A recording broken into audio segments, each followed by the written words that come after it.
Coming-of-age romance stories come in all flavors, and one of the more common types of these stories is that of the summer romance. After all, it's the time where the young can make mistakes and find themselves as the warmth of the season brings joy and color. Whether it's fun times at the mall with friends or finding love by chance, this is the time of freedom and growth. Words Bubble Up Like Soda Pop is all about utilizing this period of life to overcome all challenges and express yourself. The movie centers around a colorful mall during the summer where teenagers thrive in the prime of their youth to make memories that will stick with them forever. That's where we find our two main characters before their incidental meeting. Our main boy, Cherry, is quiet, gloomy, and awkward. Constantly stuck in his own head, he has trouble expressing himself out loud. He also constantly wears headphones which don't play music but instead serve as a way to avoid interacting with people and also drowning out sounds. Instead of speaking his mind, he's most comfortable writing haiku. Meanwhile, our main girl, Smile, is almost the exact opposite. She's incredibly bright, bubbly, and cheerful. Yet while she has no problem expressing herself, she can be shy when it comes to her buck teeth. They were considered cute during her childhood, but one day she suddenly became self-conscious of her image. Despite being a popular streamer who always tells her fans to smile, she can't be seen in public without a mask. As fate would have it, the two meet when chaos in the mall catches them in the crossfire and they end up accidentally swapping phones. After that, they start noticing each other at the mall more and eventually build a connection. This develops further as they help an elderly man search for an old custom vinyl of his dead wife so he can listen to her voice again. And in the pursuit of this past love story, a new one is born. The plot is pretty standard teenage romance stuff. Happy girl and awkward guy fall in love, their feelings build up, then they're separated briefly before finally the triumphant return and confession. But the movie makes up for being formulaic by presenting deeply rooted messages, a genuinely cheerful atmosphere, colorful art style, and interesting supporting characters. As a quiet teen obsessed with haiku, Cherry's character sounds like he'd have a sense of forced profoundness when he's really just a socially challenged kid. Yet here, what's more interesting than the content of the haiku are what the poems themselves represent. Haiku are meant to emphasize simplicity and directness of expression, but here they're the feelings Cherry is incapable of understanding and speaking. When Smile calls his voice cute, he can't even process what that means until he puts it into a haiku. So it's interesting how he uses haiku to indirectly convey his complex emotion. Not for everyone else, but just so he can understand himself. The words come to him suddenly through his experiences, and he carefully chooses those which connect his emotions together. He then posts them onto Twitter where no one but his mom reads them, but his delinquent friend likes to graffiti them around town. And as a result, Cherry lives this weird life where he can't express himself to the people around him, even though he's literally surrounded by his thoughts. This contrasts with Smile, who's fully capable of expressing herself, but struggles with self-acceptance. Unfortunately, the movie doesn't do much to expand her side of the story with this. Her arc consists mostly of her growing relationship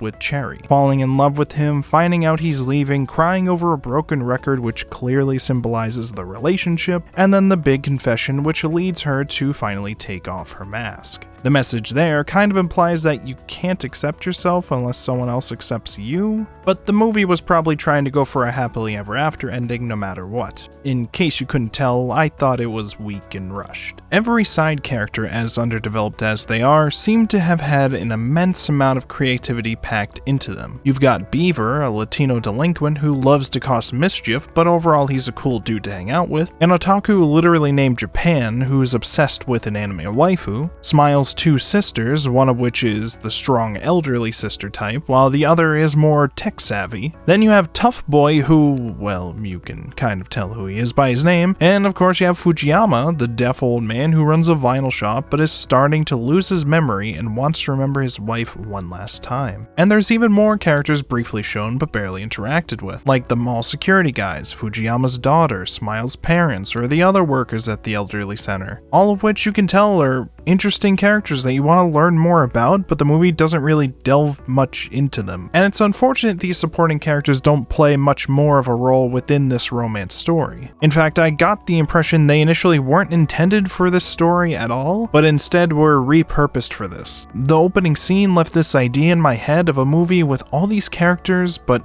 Instead, in a story more focused on a hectic day at the mall, which culminates into developments and payoffs for all of these characters. Something that I would definitely love to see. But in a way, I understand why these were used the way they are, and overall I guess I don't mind, because at least the movie does really well with establishing these characters naturally. They feel like extensions of everyday life at this mall, and that brings a kind of comfort because of how they all interact with each other. In a way, they all kind of make me feel nostalgic for a summer mall that I've never visited before, and that's kind of really cool that it can do that. That all being said, Words Bubble Up Like Soda Pop still shines when it comes to its pure aesthetic. The portrayal of a summer mall full of energy with a wide variety of unique characters gives this movie life. Oh, and I can't forget to mention the soundtrack, which mixes old and new styles together to create a range of moods. The music brings images of calming summer days, exciting adventures, and bittersweet confession, all of which span across time. In the end, much like how words come to you when they feel just right, so too can love and the courage to express yourself. Words Bubble Up Like Soda Pop is a colorful movie with a cast of likable characters that carry its formulaic story and its rushed ending. While the story itself isn't memorable, feelings it brings definitely are.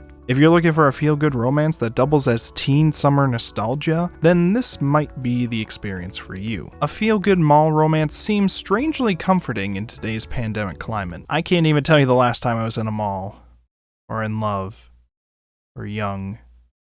I'm like 26 and I already feel ancient. Anyways, I hope you enjoyed this video. If you did, let me know your thoughts in the comments, subscribe to the channel, follow me on Twitter, follow me on Twitch, come hang out in Discord, and I'll talk to you all later.